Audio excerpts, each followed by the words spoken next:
If you think you can't draw, well, you're not alone, but you're probably wrong. Most people seem to stop drawing around the age of 8 or 9, not because they've lost interest, but because they become self-conscious. The joy of making marks suddenly becomes a source of embarrassment. So we put our pen down and we never pick it up again. But drawing isn't something that's a natural gift. It's a learnable and trainable skill. So if you think you can't draw and you'll never draw, you're wrong. Science shows us that your brain can adapt, grow and improve with practice. And I'm going to show you this, not just to prove you can draw, but to give you science-backed drawing practices that can set you on your way and, most importantly, keep you going. There are countless studies which demonstrate clearly that drawing is a learnable, teachable skill, not something which is fixed and innate. One of my favourite examples, though, is this TED Talk that I'm going to show you, where an entire room of people all believe they can't draw. And then in under a minute, something powerful happens. This amazing chap basically shows them that yes, they can draw. That's going to be our first cartoon. It's a character called Spike. So I'd like you to draw along with me. So I'll draw the first line, you draw, and when you've done that, look up, and I know you're ready for the next line. Okay, here we go. Start with the nose. Now, the eyes. Next, the mouth. Nice big smile. Over here, the ear. Some spiky hair. Little line like that. Pen under the ear. Drop a line like that. Pen to the left of the neck. Top of the t-shirt. Line to the left. Line to the right. Just hold your drawings up and show everyone. Now, when you finish this video, do check out the full TED Talk. I've linked it down below and it's pretty eye-opening. In the rest of the video, he basically goes on to show that once you've learned this basic set of lines and structure, you can make small adjustments, slightly longer nose, a closer eye, a different chin, and suddenly you have thousands of different faces. And that's the whole point. Drawing follows rules that anyone can learn. If it's that straightforward, why do so many people give up? Well, that's where we get to the Dunning-Kruger learning curve. At the beginning of learning a new skill, it feels exciting. There's this quick burst of confidence. You improve fast. And it feels like progress is linear, going to continue to the moon. But soon you realise there's a lot more to learn than you expected. You become aware of all the gaps in your skill and the gaps in your knowledge, and that awareness feels like failure. And that's the dip in our confidence. And that's the moment when most people give up. But it's not a problem at all. Actually, what it is an opportunity. You've now recognised how much you can learn. And that uncomfortable period where nothing seems to look right is where real progress is made. And if you can enjoy it, follow some structured, science-backed methods to improve, then you will find real sustainable growth. And beyond that, there's another phase, the longest phase of them all, becoming an expert. That takes time, consistency, and again, above all, enjoyment.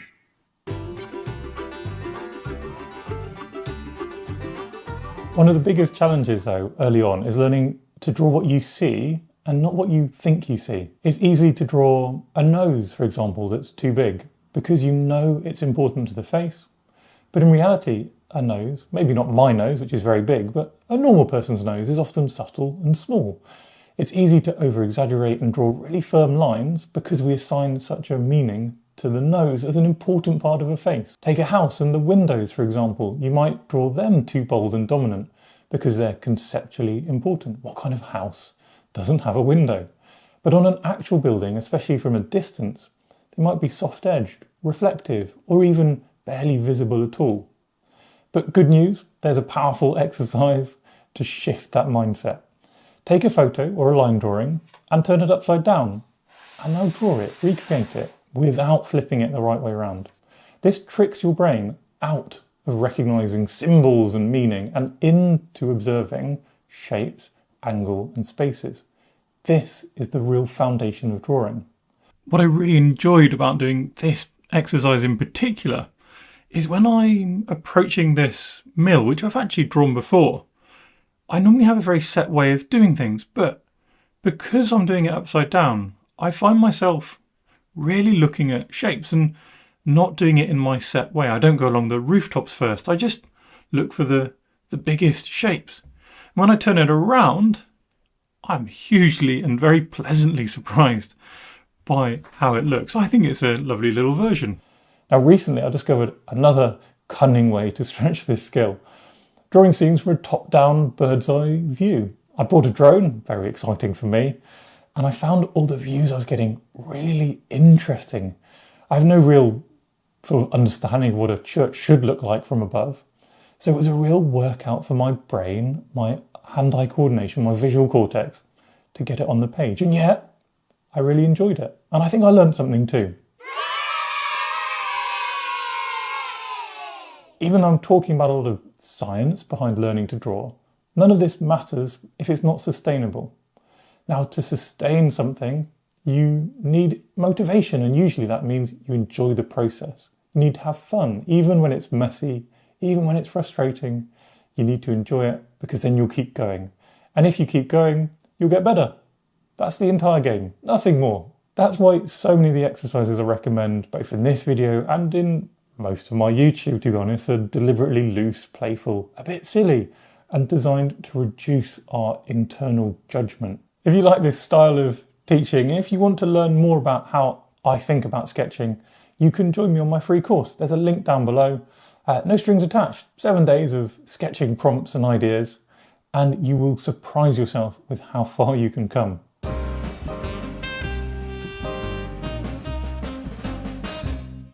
Now let's break down this science a little bit more and consider how we can use it practically and enjoyably, because I keep saying that's important. Now the first bit of the brain we're going to wander upon is the cerebellum.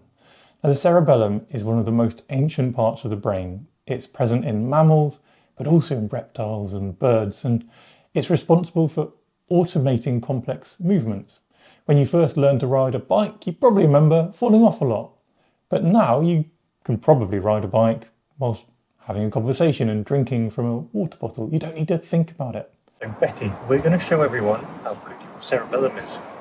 Stand. Good girl. Stand. Wait, that's poor. Wait, stand. Good. Krug. Centre. Good girl. Drawing works in the same way, and repetition and challenging ourselves will make more complex movements automatic. A really simple task we can do is take an object, like a mug, draw it 6 times in a row, each time a little bit different, and always thinking about making it different and about what's working and what's not working. Exaggerate things and try different things out. You can take this on to another object like a tree, or, for example, a lighthouse, something more complex. The key here is to always push yourself, to repeat it, to ask yourself what went well, what felt awkward, what looks good. That kind of thinking really stimulates learning and helps push these motor patterns into your cerebellum. The idea of repetition is really important in art, but it can suddenly feel a bit stale and boring. But if I flick through my sketchbook, you'll notice there's lots of repetition in different ways. Not only the same scenes done a couple of times, but also trying out certain styles or stylistic touches to different scenes.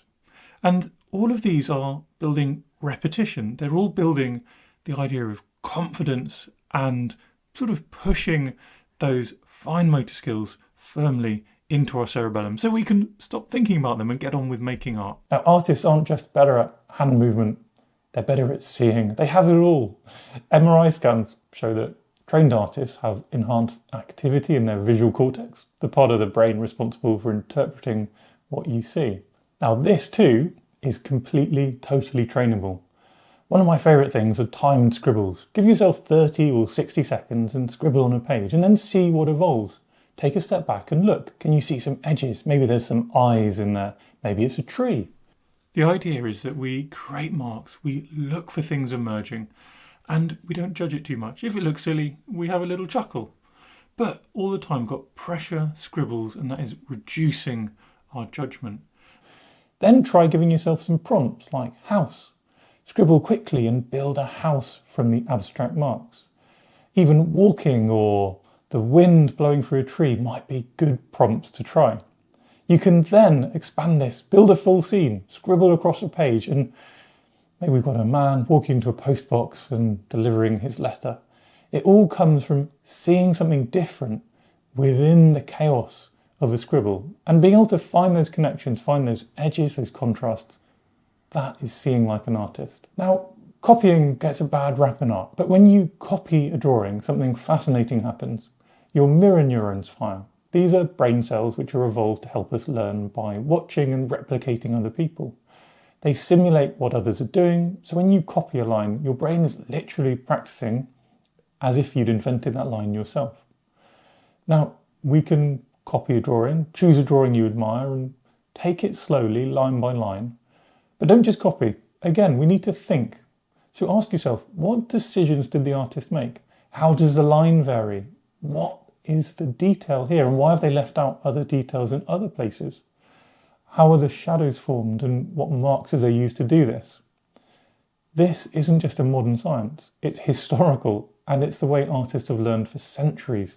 Apprentices in the Renaissance studios copied their master's work to really get their license to practice. Copying builds fluency. It's not the death of creativity, it's the fundamental starting point for many of us. Now finally, drawing is more than art, it's cognitive fitness. So like learning a language or playing an instrument, we need to challenge ourselves, challenge our memory, our attention, our coordination, and train our brain. Over time, this enhances our brain. That's the power of neuroplasticity. Your brain will reshape itself through focused experiences.